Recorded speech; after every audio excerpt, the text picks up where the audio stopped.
Ayan guys. Ayan guys. Ayan sila guys oh. Oh, hello. Ayan oh.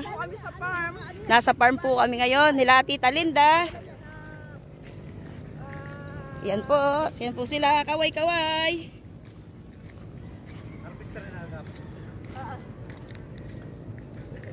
Ayan guys. Mga bagong pananim na palay ni Tita Linda. Ayan guys oh. Guys, andito kami guys. Dumadaan sa Pilapil. Nakakamiss to guys. Iyon oh. Wow. Ating bukid kayo, Tiliway? Makanya, tingin bukid. Ayun oh, sila ate oh, nandun oh.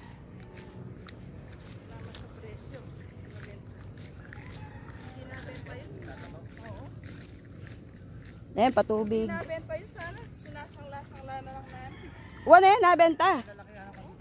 Ayan guys, doon kami pupunta guys, sa kubo ni Tita Linda.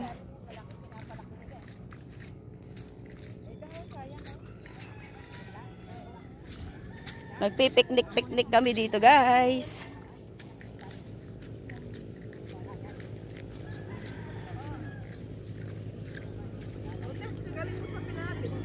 Wow! Magaling ako sa Pilapil maglakad. Wala sa tubig. Sabi nila guys, kabilis ko daw maglakad sa Pilapil. Ay, sanay sa bukid to. Anong maliit. Nung maliit ako, nagpapalay kami eh. Ang mukha kong palay. Ah? May suso.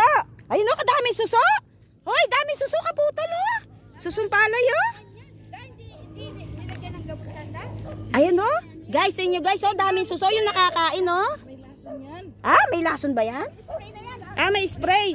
Kung wala lang saan ng spray yan, guys, pwede. Hindi, tsaka ano, susungkori tawag namin dyan. Mapulay. O, sa iba nakakain yan, eh. Ayan, oh. Mapulay yung laman. Ano yan?